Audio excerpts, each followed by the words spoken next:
Welcome to Just I Q. Learn 200 vocabulary words के अंदर आज है अपना सेट 17। चलिए स्टार्ट करते हैं। आज जो 5 वर्ड्स पढ़ने वाले हैं वो है ये: वैन, वनरेबल, टेनेशियस, ट्रायल, वेग। चलिए स्टार्ट करते हैं फर्स्ट वर्ड के साथ। फर्स्ट वर्ड है अपना वैन, जो कि होता है use as a verb and adjective. इसका मतलब होता है कमज़ोर या मुरझाया हुआ। इंग्लिश मीनिंग है लैकिंग वाइटैलिटी फ्रॉम इलनेस और अनहैप्पीनेस, मतलब कि दुख या फिर बीमार होने के कारण अपनी शक्ति खो देना या कमज़ोर पड़ जाना। या फिर become pale and sticky. Become pale and sticky मतलब कमज़ोर या पतला हो जाना। इसके जो सिनोनिम्स हैं वो है पैलिड। पैलिड मतलब होता है पीला या फीकापन। पेल मतलब भी होता है येलो या पीला या फीका या कमज़ोर। वीक मतलब होता है कमज़ोर। फीबल मतलब भी होता है कमज़ोर। इसके जो एंटोनिम्स हैं वो है ब्लूमिंग। ब्लूमिंग मतलब होता है ताज़ा या फ्रेश। ग्लोइंग मतलब होता है चमकना। कलरफुल होता है रंग बिरंगा। ब्राइट होता है उज्ज्वल। ब्राइट मतलब होता है उज्ज्वल। उज्ज्वल। इसका जो एग्ज़ाम्पल है वो है although the child was quite ill yet he manage to give his mother a warm smile. मतलब कि वो बच्चा बीमार था। बच्चा बीमार होते हुए भी उसने अपनी माँ की तरफ देख के एक फीकी सी स्माइल देने में या मुस्कान देने में सक्षम रहा। यहाँ मैनेज मतलब है सक्षम रहा। सक्षम मतलब बीमार होने के बावजूद भी उसने अपनी माँ की तरफ देखते हुए एक फीकी सी स्माइल दे दी। नेक्स्ट वर्ड है वल वल्नरेबल। ये होता है एज ए एडजेक्टिव यूज़।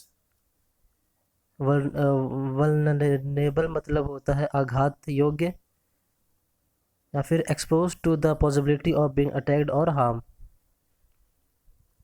इसका मतलब होता है कि संभावना होनी कि हम किसी खतरे में या फिर कोई मुसीबत में पड़ने वाले हैं, इसका मतलब होता है।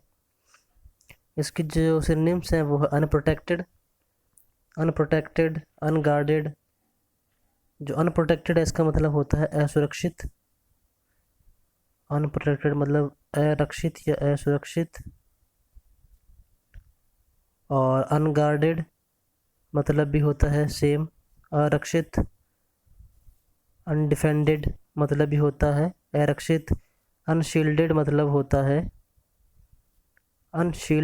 होता है रक्षाहीन।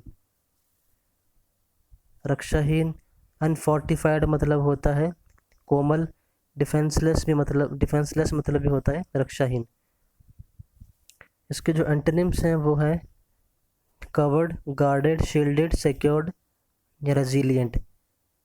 कवर्ड मतलब होता है ढका हुआ या कवर किया हुआ। गार्डेड मतलब होता है पहरा। शील्डेड मतलब होता है रक्षा करना। सिक्योर्ड मतलब होता है सुरक्षित। रेजिलिएंट मतलब होता है लचकदार। लचकदार या जो आसानी से ना टूटे या जो आसानी से जिस पे खतरा ना आए वो होता है लचकदार, रेजिलिएंट। इसका जो एग्जांपल है वो है the elderly and the children are most vulnerable to कोविड-19। मतलब कि कोविड-19 का जो इफ़ेक्ट है या प्रभाव है वो उससे बुज़ुर्ग और बच्चे सबसे ज़्यादा असुरक्षित है। उससे बच्चे और बुज़ुर्ग ज़्यादा असुरक्षित है। नेक्स्ट वर्ड है टेनेशियस। ये होता है एज एडजेक्टिव यूज़। इसका मतलब होता है सख्त या अटल। Tending to keep a tight hold of something या वेरी डिटरमाइंड। मतलब कि किसी चीज़ पर कोई मजबूत या पकड़ बनानी या फिर किसी चीज़ को लेके बहुत सख्त होना या फिर बहुत सक्षम होना या हटी होना। हटी कोई चीज़ जिद कर ली वो कर ली। इसके जो सिनोनिम्स हैं वो है फिर्म, फिर मतलब होता है कठोर। अनशेकेबल होता है अचल या स्थिर जो हिले ना। परसिस्टेंट मतलब होता है कठोर। डॉग्ड मतलब होता है हठी या ज़िद्दी, हठी। टायरलेस मतलब होता है अथक या जो थके ना। टायरलेस मतलब होता है अथक। और रिजोल्यूट मतलब होता है सख्त। एधरेंट मतलब होता है समर्थक। और अनवियरिंग मतलब होता है अटूट, जो ना टूटे। इसके जो एंटोनिम्स हैं वो है क्विटिंग मतलब छोड़ना। सरेंडरिंग मतलब आत्मसमर्पण। यील्डिंग मतलब आसानी से मान लेने वाला। फॉल्टरिंग मतलब होता है हीनता।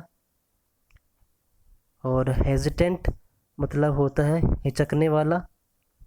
हेजिटेटिंग मतलब होता है घबराने वाला। हेजिटेटिंग मतलब होता है घबराने वाला। वैसिलेटिंग मतलब होता है घबराने वाला। वेवरिंग मतलब होता है संदेह होना या शक होना।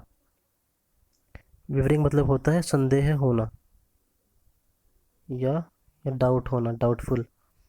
एग्जाम्पल है we met a number of young tenacious seekers of wisdom of a long forgotten past.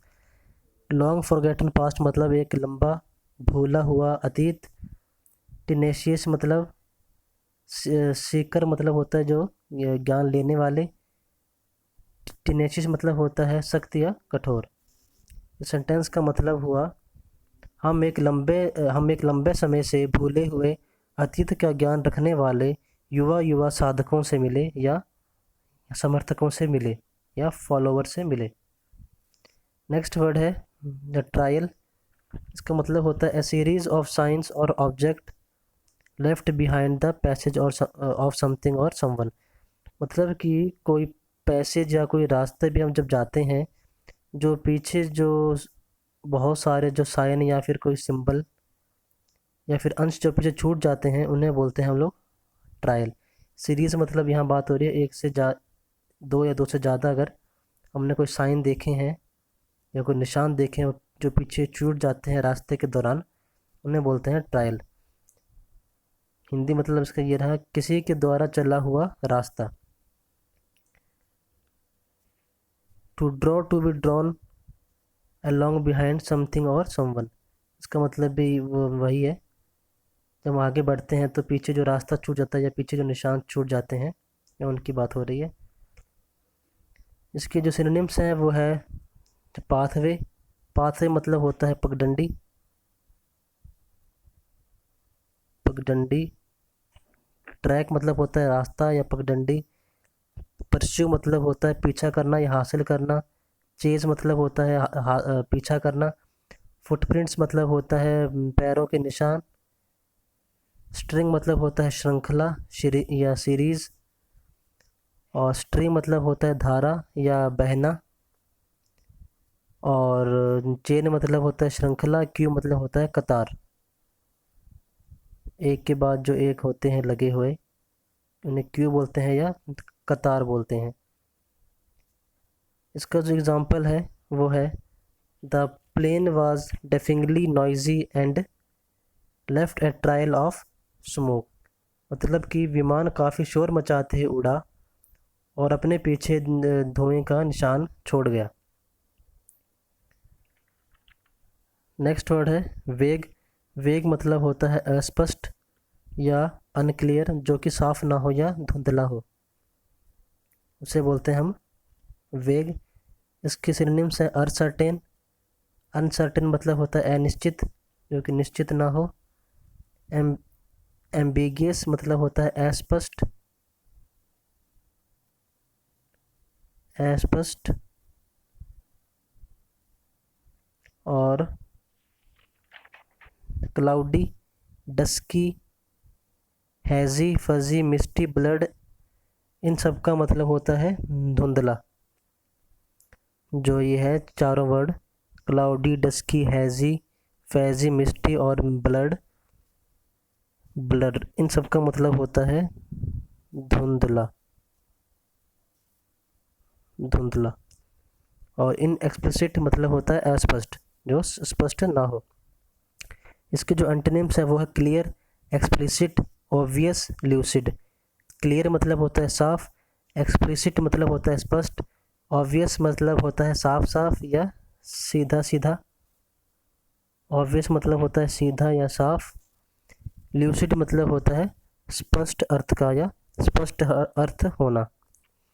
इसका जो एग्जांपल है वो है ऑल्दो द कंसेप्शन, कंसेप्शन मतलब धारणा, of the poets life, poet की लाइफ के बारे में वेग मतलब धुंधली होती है, yet his personal force is so vividly impressed on his poem that we can't get an idea of his qualities from his works।